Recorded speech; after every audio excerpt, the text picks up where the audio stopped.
बच्चों, मैंने अपनी पहली जो 2 वीडियो पोस्ट की थी वो चैप्टर फर्स्ट की थी।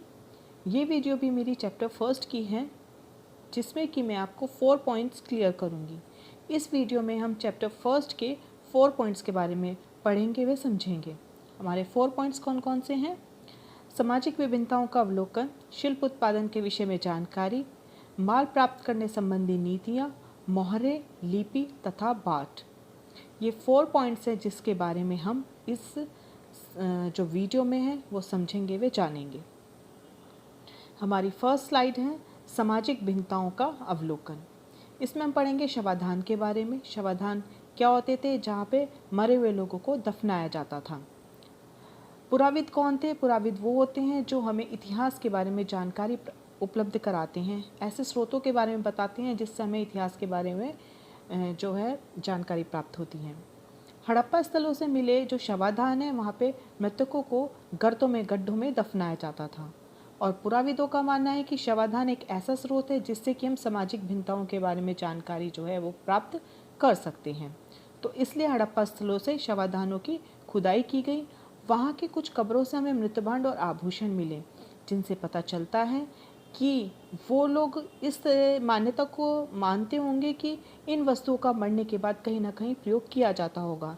इसलिए वो इन वस्तुओं को जो है वो जब लोग मर जाते थे उनके साथ उनकी कब्रों में दफना देते थे। जो गर्त थे उनकी बनावट में भी हमें अंतर मिला है। कुछ गर्तों की जो सतह को जो है ईंटों को से चिना गया है, जबकि कुछ गर्तों की सतह पर हमें किसी तरह की कोई चिनाई की जो है साक्ष्य उपलब्ध नहीं हुए हैं, जहाँ हमें सामाजिक भिन्नता देखने को मिली। पुरुषों और जो महिलाएं हैं दोनों के शवाधानों से हमें आभूषण मिले हैं, जिनसे हमें पता चलता है कि यहाँ पे आभूषण को भी जो है वो गर्तों में दफना दिया जाता था। बच्चों, 1980 में हड़प्पा के कब्रिस्तान में हुए जब खुदाई से एक पुरुष की खोपड़ी के समीप शंख के 3 छल्ले मिले हैं, जैस्पर के मनके मिले हैं, ये एक उपरत्न है, और सैकड़ों की संख्या में छोटे छोटे मनकों का एक आभूषण भी मिला है। कहीं कहीं पर मृतकों को तांबे के दर्पणों के साथ दफनाया गया था। तांबे के दर्पण यानी कि वहाँ पे जो शीशे बनाए जो थे उनको भी दफना दिया जाता था। ऐसा पता चलता है कि ये लोग जो है रोज़मर्रा की वस्तुओं को दफनाते थे।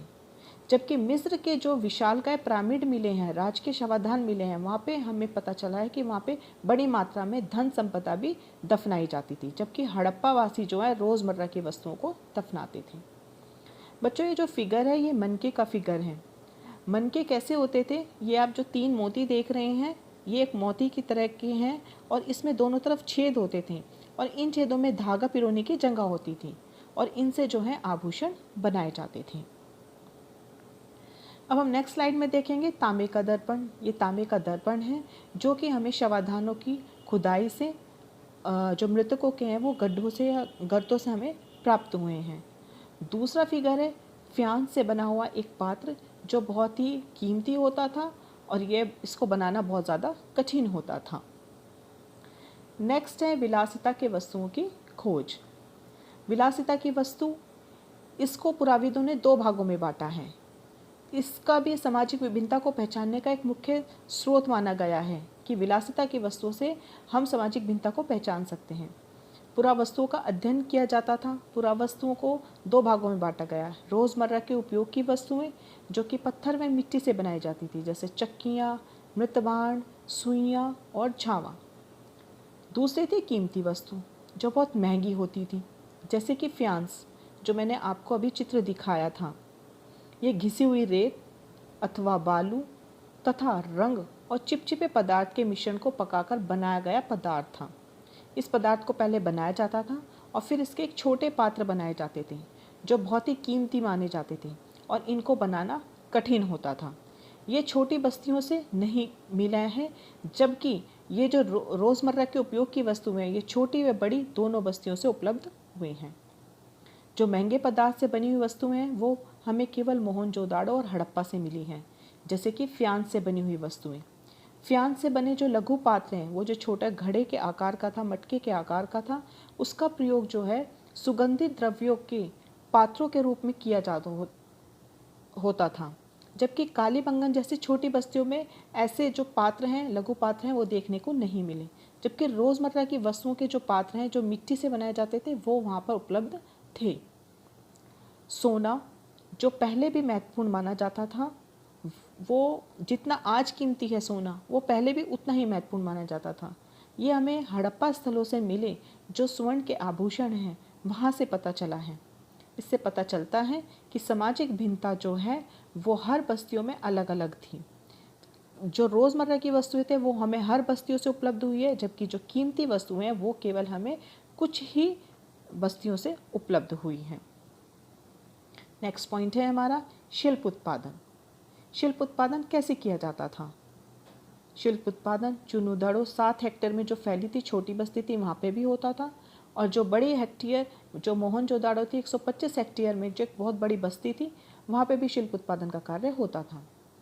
चुनूदड़ो में शिल्प उत्पादन का कार्य होता था। शिल्प कार्य में वे मनके बनाने, शंख की कटाई, मोहरों का निर्माण और बाट का जो है वो निर्माण किया जाता था। मनकों के निर्माण में कॉर्नियल, जेस्पर, सेफ्टी, क्वार्टर्स तथा सेल खड़ी का प्रयोग होता था। सेल खड़ी एक मुलायम पत्थर था जिसके जब मनके बनाए जाते थे तो मनके में सेल खड़ी चूर्ण के लेप को सांचे में ढालकर तैयार किया जाता था। कुछ साक्ष्य ऐसे भी उपलब्ध हुए हैं जहाँ पर कठोर पत्थरों को तोड़कर ज्यामिति आकार के भी मनके बनाए जाते थे। ऐसे हमें साक्ष्य उपलब्ध हुए हैं। मनकों को बनाने के लिए धातु में तांबा, कांसा, सोना, शंख का प्रयोग होता था। मनके 2 या 2 से अधिक पत्थरों को आपस में जोड़कर भी बनाए जा सकते थे। मनकों में सोने के टोप वाले भी होते थे। मनके गोलाकार, चक्राकार, अर्धगोलाकार, ये कई आकारों के जो है वो मनके बनाए जाते थे। मनकों को पहले एक कठोर पत्थर को तोड़ा जाता था, फिर मनकों का निर्माण किया जाता था, फिर घिसाई होती थी, पॉलिश होती थी, दोनों तरफ छेद होते थे और फिर उसमें धागा दे करके मालाएं बनाई जाती थी। तो जो उनमें छेद करने वाले जो हमें औजार हैं वो हमें चुनूदड़ो, लोथर व धोलावीरा से मिले हैं, ऐसे उपकरण। अब हम पढ़ेंगे अपनी 2 बस्ती जो समुद्र के किनारे स्थित थी, वो थी नागेश्वर और बालाकोट। यहाँ पर हमें शंख से बनी हुई वस्तुएं मिली हैं, जैसे चूड़ियाँ, करचियाँ और पच्चीकारी की वस्तुएं भी मिली हैं। यहाँ पे माल तैयार किया जाता था, जैसे मनकों का माल तैयार किया और हड़प्पा व मोहनजोदाड़ो को ये माल वहाँ पे भेजा जाता था। बच्चों इस स्लाइड में हम देख रहे हैं मृतभांड और मृण्मय मूर्ति, ये दोनों ही मिट्टी की बनाई जाती थी। मृतभांड में मिट्टी के बर्तन बनाए जाते थे, जबकि मृण्मय मूर्तियों में जानवरों के जो है मूर्ति बनाई जाती थी। पुरुष और स्त्री की भी मूर्ति बनाई जाती थी। हरियाणा के बनावली से हमें 2 स्त्रियों की जो हमें मूर्ति प्राप्त हुई है। इनसे पता चलता है कि ये लोग जो है अपने पशुओं की, जैसे कि पशुओं की या स्त्री की या पुरुष की, इन चीज़ों को भी इतना महत्वपूर्ण मानते थे कि इनकी भी मूर्ति मिट्टी के पदार्थों से बनाते थे। उत्पादन केंद्रों की पहचान कैसे होती है? जब शिल्प उत्पादन का कार्य होता था तो वो कार्य कहाँ कहाँ होता था, इसकी पहचान किस प्रकार होती थी? ऐसे भी स्रोत थे, जैसे कि प्रस्तर पिंड, पूरे शंख, तांबा, अयस्क, जैसे कच्चा माल में औजार, अपूर्ण वस्तुएं, त्याग दिया गया माल और कूड़ा करकट।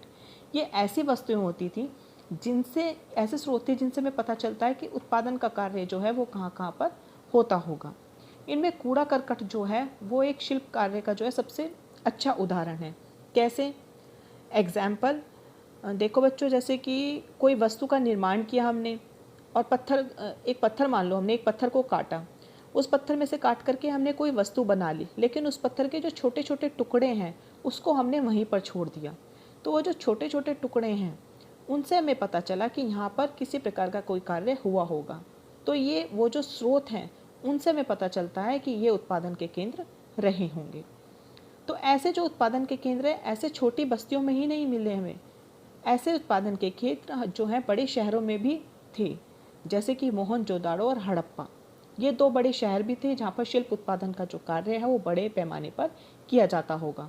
ऐसे स्रोत हमें वहाँ से उपलब्ध हुए हैं। अब हम पढ़ेंगे कि व्यापार कैसे कैसे होता था वहाँ पर हड़प्पा सभ्यता में।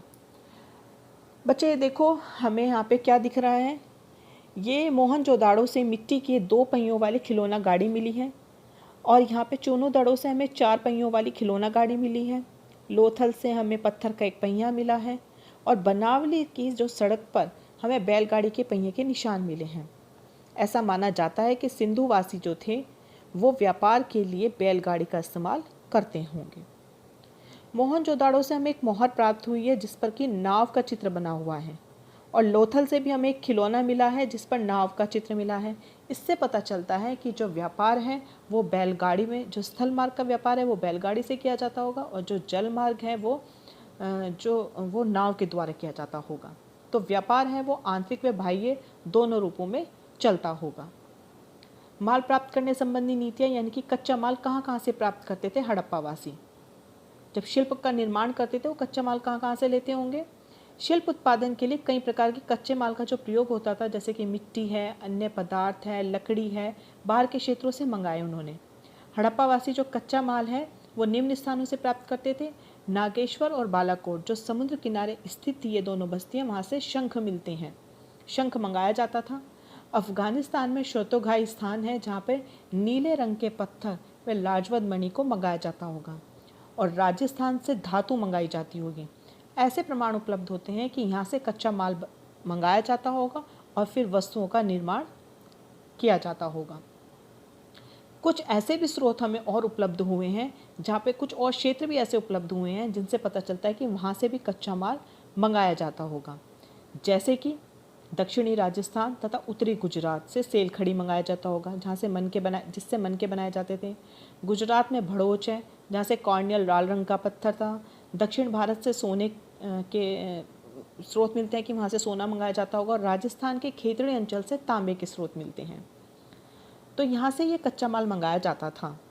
खेतड़ी क्षेत्र से जो मिले साक्ष्य हैं, पुराविद उसको गणेश्वर जोधपुरा संस्कृति का नाम देते हैं, क्योंकि यहाँ पे ये जो मृतभांड है वो हड़प्पाई मृतभांडों से थोड़े से भिन्न थे।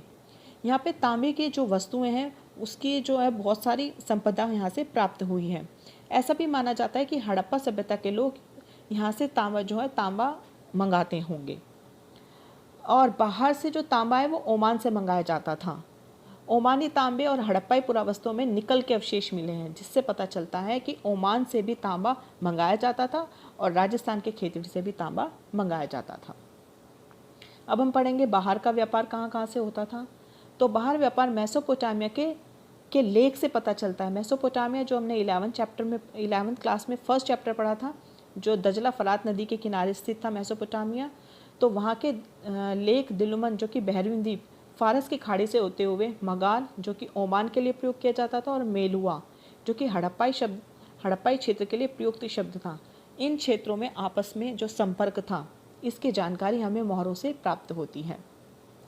मेलुआ से जो उत्पाद प्राप्त हुआ है वो है तांबा, सोना, कॉर्नल, विभिन्न प्रकार की लकड़ी। ये सब हमें मेलुआ से मंगाते थे। ये सारे जो थे एक ही रास्ते पर थे और इनसे हमें जो है सामुद्रिक व्यापार के जो है वो चिन्ह मिलते हैं, साक्ष्य उपलब्ध होते हैं। मेसोपोटामिया मिथक कहता है मेलुआ के लिए कि तुम्हारा पक्षी हाजा पक्षी हो जिसकी आवाज़ राजप्रसाद में सुनाई दे। हाजा पक्षी जो है वो मोर को कहा गया है। मेसोपोटामिया के जो लेख हैं उसमें मेलुआ को नाविकों का देश कहा जाता है। इन क्षेत्रों में जो आपसी व्यापार होता था वो नाव के द्वारा होता था, सामुद्रिक व्यापार होता था। तो इन क्षेत्रों में जो व्यापार होता था इसकी पहचान, इसके जो साक्ष्य मिले हैं वो हमें मोहरों से मिले हैं कि मोहरों के द्वारा पता चला है कि इन लोगों में आपसी व्यापारिक संबंध स्थापित थे। बच्चों ये देखो एक मैप है जो हड़प्पा सभ्यता तथा पश्चिमी एशिया का मैप है। इसमें आपको मेसोपोटामिया, दिलमन, मगान, मेलुआ, इन सभी क्षेत्र आपको दिख रहे होंगे इस मैप में। ये कहाँ कहाँ पर स्थित हैं। ये आपकी NCERT की बुक से लिया गया है और आप इसकी प्रैक्टिस अपने कॉपी में करेंगे। इन क्षेत्रों में व्यापार समुद्र के द्वारा किया जाता होगा और कच्चा माल यहाँ से मंगाया जाता होगा।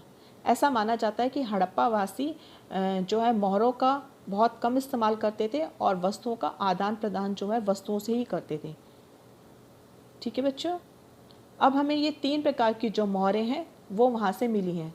जो पहली मोहर है वो है बेलनाकार मोहर, जो मेसोपोटामिया की एक विशिष्ट बेलनाकार मोहर है। इस पर कुबड़दार वृषभ का चित्र मिला है जो सिंधु क्षेत्र से लिया गया है, ऐसा प्रतीत होता है। दूसरी है गोलाकार, जो कि बहरीन से मिली गोलाकार है।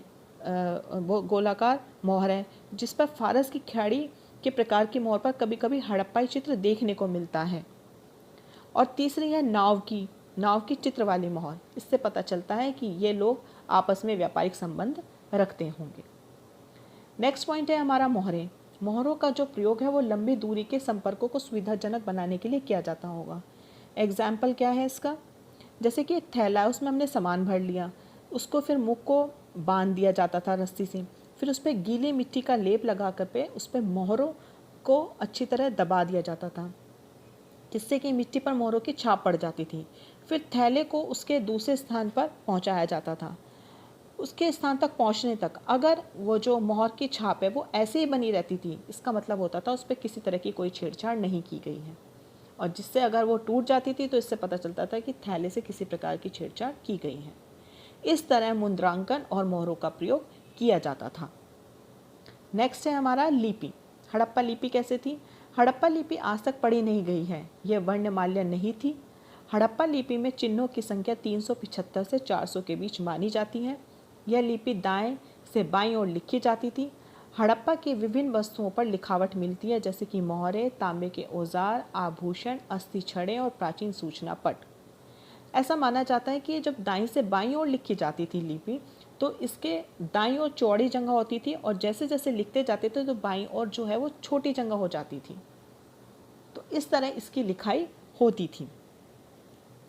तो बच्चों, जो हड़प्पा लिपि है उसको हम आज तक नहीं पढ़ पाए हैं, इसलिए हड़प्पा सभ्यता के बारे में कुछ भी निश्चित तौर पर नहीं कहा जाता।